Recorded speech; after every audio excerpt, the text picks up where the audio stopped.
Hi, welcome to SPR Videos. I'm Peter Lojak. This is our daily MLB pitching preview show that we do with Joe Duffy from OffshoreInsiders.com. Right now we're looking at the card for Tuesday, June 16th. Joe Duffy, how are things going at OffshoreInsiders.com? Rock solid, a nice year as we file this report, 9 out of 13 winning days, which isn't spectacular. We're capable better. We are going to do better, but certainly been winning short term and long term. And again, nobody dominates underdogs and small favorites like I do. So join that long, hot summer for the bookmakers at OffshoreInsiders.com. Well, one guy who's maybe in a little bit more of a than what you might call a little slump is Matt Harvey, right? Let's talk about him first. Toronto at the Mets.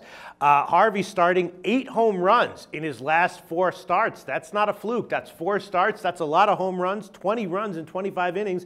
And on the other side, this guy, Scott Copeland, was great in his first start, a spot start. They didn't have a place for him to stick in the rotation, but now he's up again. He's going to make a start against the Mets. And if Harvey's vulnerable again, Toronto definitely has the bats to get to him. Should we assume that until further notice, Harvey is a guy we want to fade? Yeah, remember the magic word I use every single video, value, and Harvey's one of these guys at this point is very overvalued. We know the guy's a super stud pitcher, but some of these guys, when they just lose a little bit off of their fastball, it's very tough to make adjustments. Right now, I'd want to stay away from Matt Harvey and probably would look to fade him because remember, the Mets off to a surprising start this year. We know that Matt Harvey is a stud, but when a hard-throwing pitcher starts to struggle a little bit, you got to worry about that. Plus, I don't know if the Mets were quite as good as they showed earlier this year. We're in agreement. The Mets, and especially with Matt Harvey, either a fade or a pass. Okay, and then Garrett Richards starts at home against Arizona, and he was struggling for a little bit,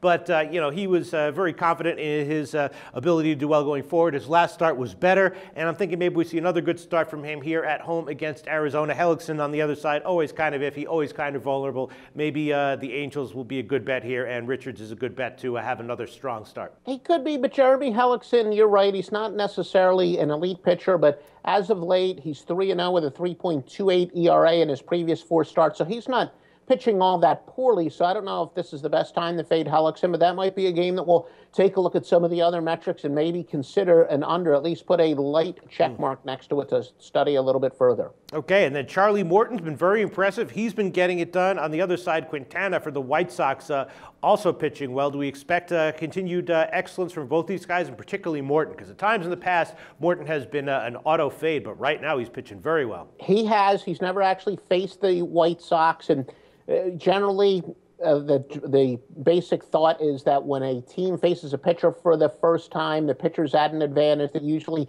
the second and third time that they wind up facing him, they start to know his stuff a little bit better. So a pretty good advantage there. But keep in mind, and this is something to consider with all the games in these series that are starting, that's actually started on Monday, where it's all interleague play, is that the American League has done very well in interleague play in recent years, but still, Pittsburgh, you might think, could be the exception to the rule, as Charlie Morton in a pretty good spot. And then Tim Lincecum starts at home against Seattle. He continues to struggle. He's had 4 straight bad starts, but 3 of those starts were on the road. And, his overall record this year still, he has very good home road splits. So has his recent struggles, has that been because, he's been pitching mostly on the road, or is he just in a down spot right now and he's going to struggle again against Seattle even though he's at home? What do you think? Well, you are right. His splits have been tremendous. He's got a 1.98 ERA in 36 1/3 innings pitch at home.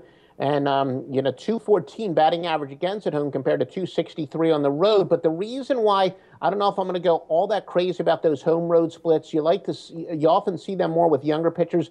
In the case of Tim Lincecum, he's a veteran pitcher, and he's not likely to be affected as much when he's on the road. So the fact that he has struggled as of late, even though they've been kind of road heavy, I think that Lincecum's probably a little bit of a go against. We were talking all along how he tends to be very streaky. And J.A. Hackaway is having a solid year. He is off to a little bit better start. He seems to be slowly, not really noticeably, but slightly tailing off.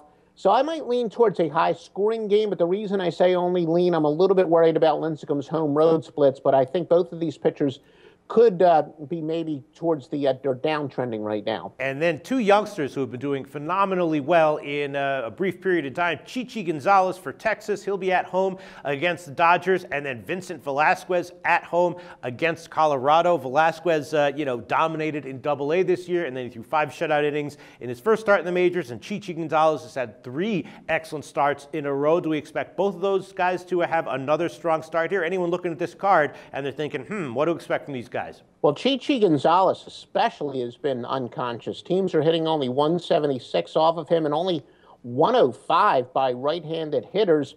But the thing that makes me worry a little bit, that is this going to last? Teams are 2 for 17 with runners in scoring position against him, but that tells me that maybe he's dodging a bullet a little bit. When teams strand men on base, sometimes that's just a lack of clutch hitting, but the fact that guys are getting on base makes me a little bit nervous. But still, all in all, the numbers say that both of these pitchers are pitching pretty well, and especially Gonzalez. So it might be, a game where the total is probably not going to be all that low because they're not established pitchers, but riding the hot hand, maybe the under would be a pretty good play. Okay, so you expect both of them to continue to do well. That's it from Tuesday, June 16th. Joe Duffy, what else would you like to bring to our attention? I think we covered just about everything other than Wade Miley for Boston's been getting drilled as of late. 7.04 ERA in his last 3 starts, and he's given up 24 hits, including 4 home runs. So Wade Miley's probably in a pretty good fade position at this point. Okay, thanks so much, Joe.